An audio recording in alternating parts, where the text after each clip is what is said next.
High everyone, welcome back to my channel. I hope तुम्ही सगळे खूप छान मस्त आणि आनंदी असाल.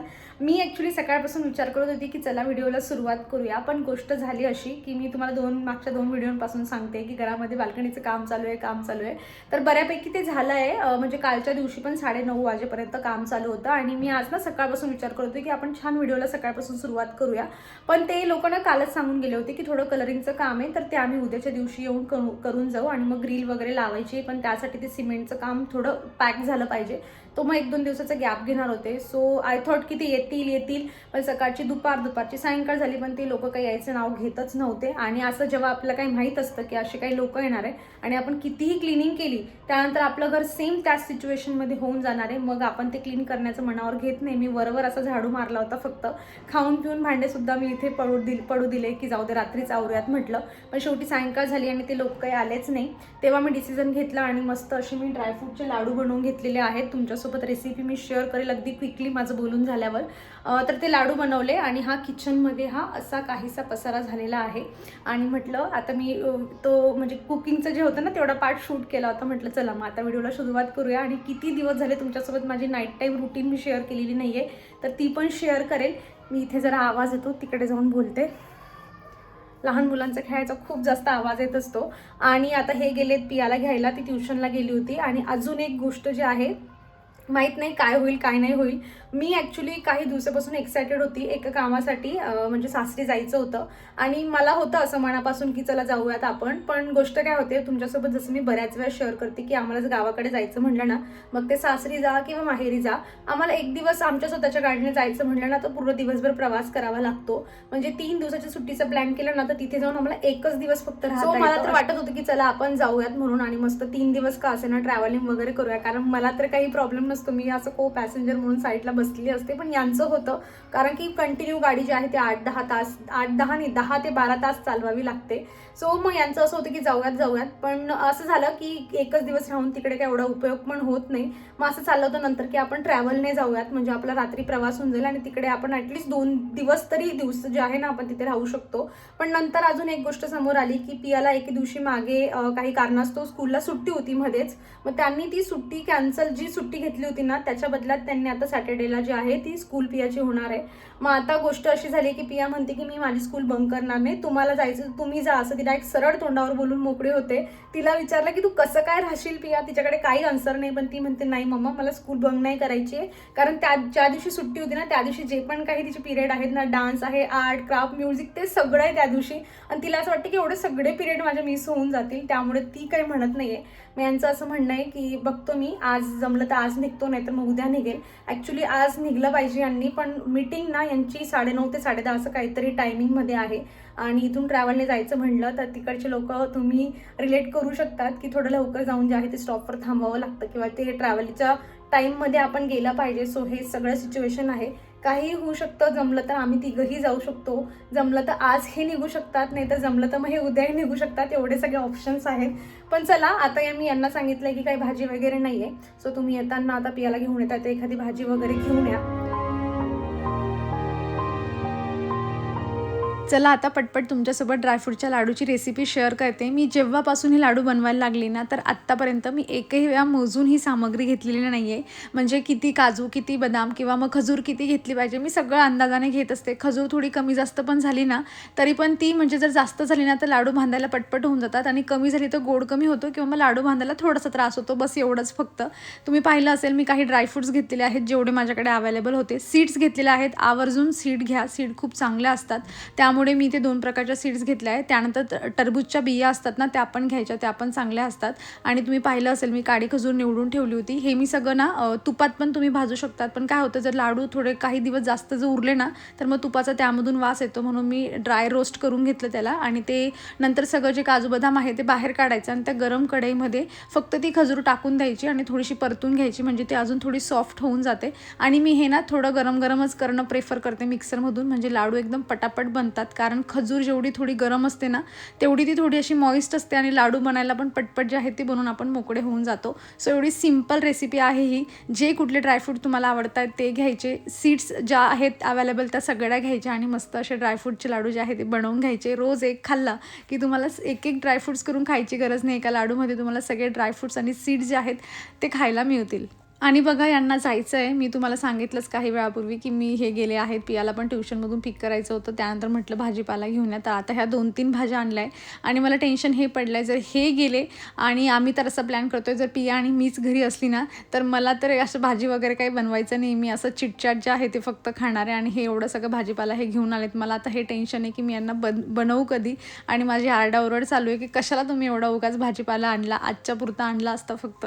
चला असो, ते पण मला आवरून घ्यायचं होतं. मात्र हे वटाणे मी पियाला देऊन दिले होते, म्हटलं निवडत बस. तिला हे काम खूप जास्त आवडतं करायला, म्हणजे ती आवडीने करते आणि आपण तिला हेल्प करायला पण गेलं ना ती नाही म्हणते नको मी करून घेईल म्हणून. तिला हे वटाणे निवडायला खूप जास्त आवडतात आणि तिच्या आवडीमुळे का होईना माझं हे काम थोडंसं कमी होऊन जातं आणि आयतेने इथे मस्त दाणे निवडून मिळतात मला. हे बघा मला आज खोबरं भाजून घ्यावं लागतंय. प्रत्येक वेळा माझं नेहमी खोबऱ्याचं कूट बनवून तयार असतं, पण आज गोष्ट अशी झाली कूट संपलं आहे माझं, त्यामुळे आता मी हे वेळेवर भाजते. ते मला असं वाटतं की ते बेटर आहे की कूट एकदाच करून ठेवा. 2 चम्मच घेतलं की मसाला पण लवकर बनतो. म्हणजे असं जर आपण खोबरं भाजून घेतलं ना तर मसाला बनायला पण वेळ लागतो, म्हणजे तो बारीक व्हायला वेळ लागतो असं मला म्हणायचं आहे. ऑलरेडी तिचं कूट असतं ना छान मस्त बारीक पेस्ट असली की फटक्यात यूज केली जाते. आणि हे बघा थोडं जडलं पण माझ्याने.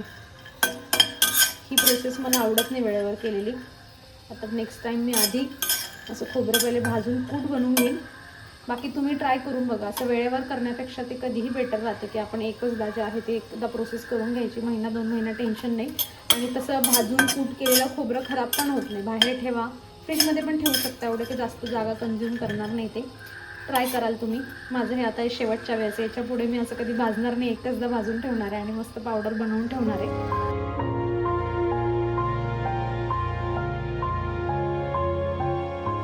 चला मस्त असं जेवण झालेलं आहे. सकाळचे काही भांडे उरले होते, जेव्हा मी लाडूचा डब्बा ठेवायला गेली तेव्हा तुम्ही पाहिलं असेल. तर मी जेव्हा पण मशीन लावायचं असलं ना फक्त मी भांडे बेसिनमध्ये ठेवून देते. वेळ मिळाला ना तर मग जेवढे भांडे जसे निघाले तसे इथे मशीनमध्ये लावून द्यायचे. पूर्ण माझे 3ही टाईमचे भांडे याच्यामध्ये बसत नाही, म्हणजे तुम्ही असं म्हणू शकतात ब्रेकफास्ट आणि एका टायमाचं जेवणाचं याच्यामध्ये जे आहेत ना ते भांडे बसतात. आणि खूप गजगज जर ठेवण्याचा प्रयत्न केला ना आपण ठेवू शकतो अगदी जवळजवळ एकमेकांवर, मग ते व्यवस्थित निघत नाही. ज्यांना खालून पाणी व्यवस्थित लागतं ना तेच भांडे व्यवस्थित निघतात. म्हणून मी ट्राय करते की 2 भांडे हाताने क्लीन करून घ्यायचे, पण इथे कमी ठेवायचे. पण हे खरं आहे की भांडे छान निघतात जर तुम्ही म्हणजे खूप जास्त जळकटलेले वगैरे भांडे तुम्ही ठेवलेले नाही आहे आणि प्रॉपर तुम्ही सॉल्ट वगैरे जे आहे ते यूज करतायत, छान भांडे निघतात याच्यामध्ये. मस्त मशीन लावून घेतलं आणि काही भांडे मला हाताने वॉश करून घ्यायचे होते. तसे मी इथे ठेवण्याआधीच माझं जसं स्वयंपाकाचं चालू होतं ना, वेळ मिळाला हात धुवायला आली की मी 2-4 भांडे धुवून घेते, कारण आपल्याला माहीत असते की कुठले आपल्याला मशीनला लावायचे आहेत आणि कुठले आपल्याला ॲट दी एंड हातानेच घसायचे आहेत. सो मी त्या सिच्युएशनमध्ये 2-2 भांडे कमी करण्याचा प्रयत्न करते. पण खरंच हेल्प झाली मला ह्या मशीनमुळे. आणि जेव्हा पण मी तुमच्यासोबत व्हिडिओमध्ये दाखवते नेहमी सांगत असते की हो याच्याने हेल्प तर आहे. जर तुम्हाला बाई लावायची नसेल आणि तुम्ही अफोर्ड करू शकतात तर तुम्ही नक्की मशीन घेऊ शकतात. चला असं माझं किचन पण पूर्णपणे मस्त छान क्लीन झालेलं आहे आणि हा व्ह्यू दाखवताना मला जेवढा आनंद होतो ना आय होप तुम्हालाही पाहताना होत असेल. झालंय आणि बघा पियाचं इकडे काय चाललंय. रिमोट कुठे आहे का पिया?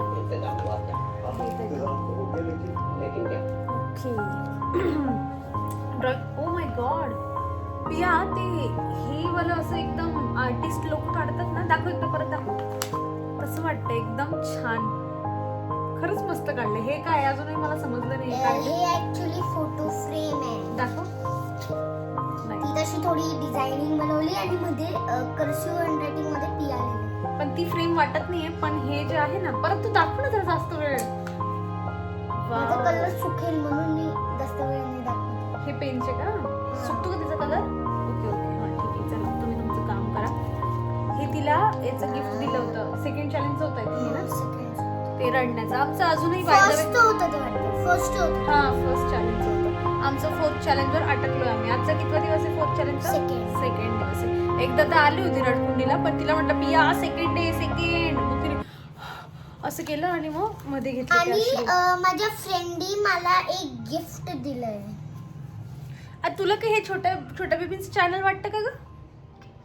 तिने दिलं नाही आहे. तिची मम्मी तिला असंच म्हणली, म्हणजे ते डिलिव्हरीसाठी गावाला गेले होते तिची मैत्रीण. हां तू शांत राहा. तर हो तर हां तर ते गेले होते. मग ते नंतर आल्यानंतर असं झालं की पियाचा बर्थडे झाला आणि मग ते काही दिवसांनीच 2-4 दिवसांनी आले होते, हे ना बरोबर आहे ना? बर्थडेच्या दिवशी आलेले वाटतं. नाही बर्थडेच्या दिवशीने 2-3 दिवसानंतर आले होते आणि लगेच हिचा झाला 5-1 दिवसांनी की लगेच तिच्या मैत्रिणीचा बर्थडे असतो. मग पियाने लगेच तिला गिफ्ट वगैरे दिलं छान. मग तिची मम्मी हिला बोलली असेल की आपण पियाच्या बर्थडेला नव्हतो तर मग आपण पण तिच्यासाठी काहीतरी गिफ्ट देऊया. बस तिची मम्मी एकदा बोलली असेल, ते पण व्हिडिओ बघतील ना हसतील की हो पिया असंच केलं होतं. किती वेळा पियाने जाऊन विचारलं असेल त्यांना की माझं गिफ्ट. फायनली त्यांनी हे असं काहीतरी आणलंय. अरे स्टॅम्प आहेत ते. स्टॅम्प येते तसं ते खेळायचं नाहीये. आणि म्हणजे दुसरं वाटतं. मग तिच्या मैत्रिणीने तिला हे हाफ दिलं ॲज अ बर्थडे गिफ्ट आणि तिने हे ठेवलेलं आहे. आणि म्हणजे तिच्याकडे हे जे इमोजीज आहे ना हे तिच्याकडे सेम आहे. असे एक पॅकेट मध्ये असे अजून आलेले. हां मग तिला ते दिलं आणि तेव्हा कुठे पिया जाऊन शांत बसली की ओके मला गिफ्ट मिळालंय.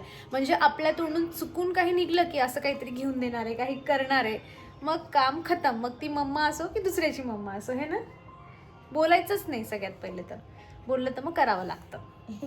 सो असं आहे आमचं. आणि पण मला हे खूप आवडलंय. मला हे एकदम मस्त काढलंय पिया, एकदम आर्टिस्ट सारखं काढलं. आय डोंट नो ऍक्च्युली मी ते काढलंय पण ते जे फूल आहेत ना ते मला तसे नाही ते याच्याने नाही जमणार तुला. काल परवा मला एक कमेंट आली होती की आता जग पहिल्यासारखं नाही आहे, मुलींना काम लावलंच पाहिजे असं. ॲक्च्युली एका व्हिडिओमध्ये पिया घर पुसत होती तर त्याच्यावर त्यांचं असं म्हणणं होतं. त्यांचं म्हणणं बरोबरही असू शकतं पण मी माझं मत तुम्हाला सांगते. ॲक्च्युली काय होतं म्हणजे पियाच्या एजचे मुलं असले किंवा तिच्यापेक्षा थोडे मोठे किंवा लहान, आपण त्यांना एखादं काम सांगितलं ना कितीही ओरडून सांगा ते काम ऐकत नाही. एखादं काम आपण त्यांना नाही म्हणावं की तू नको करू, उलट त्या काम केलेल्यामुळे आपल्याला उशीर होऊन जातो, कामांमध्ये एक्स्ट्राचं काम आपलं वाढून जातं. पण त्यांची इच्छा असते तर ते करतातच. तसंच ते घर पुसण्याच्या बाबतीमध्ये होतं. पण तरीही मला असं वाटतं, माझं पर्सनली हे मत आहे की मुलांना आपण छोटी छोटी कामं घरातली लावली पाहिजे. जसं मी आता बघा बरेच कामं आहेत जे मी पियाला ना म्हणजे पर्टिक्युलर तिलाच सांगते की तुझं कर म्हणून. जसं हे मशीन, माझं भांड्यांचं मशीनचं वॉश झाल्यानंतर मी तिला सांगते छोटी भांडे सगळे ट्रॉलीमध्ये लावून द्यायची आणि मोठी भांडी जी आहेत ती सगळी किचनवर आणून ठेवायची. मी बाकीची नंतर ठेवते. सो मला असं वाटते की तिला पण काहीतरी ना म्हणजे असं रिस्पॉन्सिबल बनेल ती की नाही हे काम आपण केलंच पाहिजे. किंवा आपण कधी आजारी पडलो, कधी खूप जास्त कामांची लोड असला आपल्यावर, त्या छोट्या गोष्टींची त्यांचीही मदत होते आणि त्यांच्यामध्येही काम करण्याची ॲटलिस्ट थोडी तरी सवय जी आहे ती लागून जाते. चला मी व्हिडिओ संपवण्याआधी एक मस्त अशी तुमच्यासोबत स्किन रिलेटेड टिप शेअर करणार आहे जी मी माझ्या चुकांमधून शिकलेली आहे. तर मी आता लावलेलं आहे चेहऱ्याला, पहिले मॉइश्चरायझर मी करून घेतलेलं आहे. आणि तुम्हाला काही दिवसापूर्वी बघा मी हे एक सनस्क्रीन आपलं सिरमबद्दल मी तुमच्यासोबत बोलली होती की मिनिमलिस्टचं मी एक सिरम घेतलेलं आहे. काय झालं, मी जेव्हा ह्याला स्टार्टिंगला यूज करायला सुरुवात केली ना तर मी रात्रीच लावत होती आणि 8-1 दिवस तरी ना मी ह्याला रात्री लावलं आणि मला असं वाटत होतं चेहऱ्यावर थोडा ग्लो दिसतोय मला.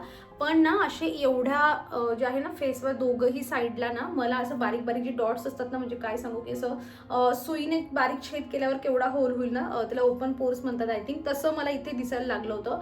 आणि मला असं झालं होतं की हे असं अचानक कशामुळे होते, कारण माझ्या स्किनवर असं काहीच नव्हतं. नोज पण माझं एकदम क्लिअर आहे, ब्लॅक हेड्स व्हाईट्स आहेत एवढं जास्त नाही आहे, त्यामुळे मग एकदम आणि मला असं वाटत होतं की याच्यामुळे होतं. आणि 2-1 दिवस ना मी एक बघा ती बॉटल मोठी घेतलेली आहे, ती मी हेअरसाठी डॅन्ड्रफसाठी घेतली, पण ती आपण स्किनला पण टोनर म्हणून यूज करून घेऊ शकतो. सो मी ते 2 वेळा ते पण लावलं होतं. मला डाऊट होता की हे याच्यामुळे होत आहे की ते टोनरमुळे होत आहे. मग मी याला 2-4 दिवस तर वापरणं सोडून दिलं होतं घाबरून, की म्हटलं नको बाबा. पण मग मी एक दिवशी ना असं झालं, आपण आता एवढं महागडी बॉटल घेतलेली असते तर आपल्याला असं होतं की म्हणजे असं होऊन जातं आपले की नाही वापरलं तर पाहिजे, आपण बघूयात काय होतं म्हणून. सो मला कळत पण नव्हतं, 2-4 व्हिडिओ पाहिले. पण त्यानंतर ना मग मी ChatGPTला विचारलं की असं मी सिरम यूज करते आणि मला असं जो आहे ना तो प्रॉब्लेम होतोय. ChatGPTचा आपण असा पण फायदा घेऊ शकतो. सो ChatGPTने मला सांगितलं की तुमची स्किनवर आता ते जे आहे ना रिॲक्ट करायला सुरुवात करतंय, म्हणजे चांगली जे आहे ना अजून ग्लोईंग जे काय त्याच्यामध्ये बेनिफिट्स आहेत ना ते बेनिफिट्स सगळे देण्याचा प्रयत्न चाललाय. पण ते अशा पद्धतीने जे बारीक डॉट्स होत आहे ना त्याचं रिझन असं आहे की तुम्ही स्किनला अजून छान हायड्रेट जर ठेवलं ना तर ते रिकवर होऊन जातात. म्हणजे हे परमनंट नसतात जे मी तुम्हाला पोर्स म्हणते ते, कारण हे असं सिरम वगैरे स्टार्टिंगला यूज केल्यानंतर होतं हे. पण ज्या पद्धतीने मला असं झालं होतं की नको बाबा मला यूजच नाही करायचं किंवा मग आता फेकलं जाईल म्हणून यूज करूया, असं दोघे कंडिशनमध्ये आपण असतो. तर मग त्याच्यानंतर मी लकीली हे मॉइश्चरायझर घेतलं होतं आणि आता मी काय करते अकॉर्डिंग टू ChatGPT, जसं मला ChatGPTने सांगितलं मी फॉलो करते आणि त्याचा रिझल्ट मला दिसतोय. तर मी हे सिरम ना अल्टरनेट दिवस दिवस यूज करते, म्हणजे काल लावलं होतं तर आज लावायचं नाही. आणि हे सिरम यूज केल्यानंतर त्याच्यावर मॉइश्चरायझर लावायचं. तुम्ही कुठलंही सिरम यूज करा, त्याच्यानंतर मॉइश्चरायझर लावणं हे खूप जास्त मस्ट आहे, जे मी आधी 8 दिवस केलं नाही. म्हणजे ते जे ओपन पोर्स येतात ते माझे जाणारच आहेत, पण अजून छान मला ते 8 दिवसांमध्ये बेनिफिट्स भेटला असता जर मी मॉइश्चरायझर यूज केलं असतं तर. काय झालं? ते पडलं त्यांना सांगते. ओके. तर तुम्ही पण कुठलंही सिरम यूज केलं फ्युचरमध्ये तर मॉइश्चरायझर त्याच्यानंतर करत जा. तसं हे पण छान आहे, व्हायटमिन सीचं आहे आणि हे मॉइश्चरायझर तर आहेच, बऱ्याच वेळा सांगितलं. आणि ते जे एक सोल्युशन आहे ना, ती बॉटल आणता येईल का तुला मोठी? आणि बरं, तर ती जी आहे ना, मी आता 3-1 वेळा स्कॅल्पला लावली आहे. म्हणजे मी आठवड्यातून एकदा तिला लावते आणि 1 वेळा केसांना चंपी करून घेते छान अशा पद्धतीने. मला थोडा माझा डॅन्ड्रफ जो आहे ना तो कमी होताना दिसतोय. नाहीतर मागे मी एक शॅम्पू पण आणला होता, तुमच्यासोबत शेअर केलं होतं, तेव्हा मी 1-2 रिकमेंडेशन आले होते. तसा मी शॅम्पू पण आणला, सगळे कपडे पाडले तू माझे. पण त्याच्याने पण एवढा काही मला रिझल्ट मिळाला नव्हता, पण याच्या 3 यूजमध्ये मला रिझल्ट मिळालेला आहे. सो तिघही प्रोडक्ट जे आहेत ते चांगले आहेत. आणि माझी पिया, तुला वाटते का पहिल्यापेक्षा माझी स्किन थोडी glowing? Dot dot dot dot दिसतात. तू आता पाहिलं म्हणून तुला याच्या पुढे किती वेळा विचारलंय मी, पिया ग्लोईंग दिसते का? होत म्हणते. आता मी ते डॉट डॉट सांगितले ना, ते लक्षात ठेवून म्हणते डॉट डॉट डॉट दिसताय म्हणून. चल झोटी पकड. पण झालंय मला स्वतः, आपल्याला स्वतःला जो असे आपल्याला स्वतःला जे रिअलाइज होतं ना की नाही माझी स्किन पहिल्यापेक्षा थोडी छान व्हायला लागली, जी ड्राय होती तो ड्रायनेस कमी झालाय. चला, एक चांगले प्रोडक्ट जे आहेत ते मला मिळाले, ते पडून जाईल. चांगले प्रोडक्ट मला मिळालेले आहेत. अजून याच्यासारखे अजून काही प्रोडक्ट मी ट्राय करेल, कारण हे माझ्यावर वर्क करता. याचा अर्थ असा नाही की तुमच्यावरही छानच वर्क करतील, पण सिम्पल आहेत. असे काही माझ्या स्किन टाईपनुसार मी घेतले नाहीये. रेग्युलर कुठलाही स्किन टाईप असला ना तरी तुम्ही यूज करू शकतात, म्हणून मी तुम्हाला रिकमेंड करते. बाकी प्रमोशन वगैरे व्हिडिओ नाही हा. याच्या पुढे पण असे काही प्रोडक्ट्स मला मिळाले और मी घेतले, त्याचा रिझल्ट छान असला तर मी नक्की तुमच्यासोबत शेअर करेल. तर असा होता हा आजचा व्हिडिओ. ठेवूया इथे वळवळ करण्यापेक्षा, जा. थांबते जे लास्ट आपण दोघं बोलू. हो हो. आणि यांचं जे जाण्याचं होतं तर ते आमचं आता कॅन्सल झालंय, कारण त्यांची मीटिंग आता 9:30ला सुरू झाली आहे आणि ती 10:30ला संपणार नाही ही मला माहिती. ती बराच वेळ पुढे कंटिन्यू चालू असते. 11 काय आणि 12 काय असे त्यांना होत असतात, त्यामुळे होणार नाही. ते मला बोलले की मी उद्या सकाळी जाऊ शकतो, पण त्यांना म्हटलं उद्या दिवसभर ट्रॅव्हलिंग करण्यामध्ये काही अर्थ नाहीये, कारण त्यांनी सकाळी ट्रॅव्हलिंग सुरू केली, बसने जा कशानेही जा, पूर्ण त्यांना सायंकाळ होऊन जाईल पोहोचेपर्यंत. त्यामुळे त्यांना म्हटलं जाऊ दे, उद्या पण काही बघू नका, रात्री वाटलं तर जा, नाही तर मग काही जाऊ नका. आपण नंतर निवांत जे आहे जेव्हा पियाला सुट्टी असतील तेव्हा आपण जाऊयात. मार्च मध्ये मला सुट्टी आहे. आमचं ठरलंय मार्च मध्ये जायचं. हो, पण जर सुट्ट्या नाही राहिले तर फ्लॉप होऊ शकतो, कारण आम्हाला गॅरंटी नाही. कारण आम्हाला स्कूल तर अजिबात सुट्टी घ्यायची नाही स्कूलला, है ना. Good girl.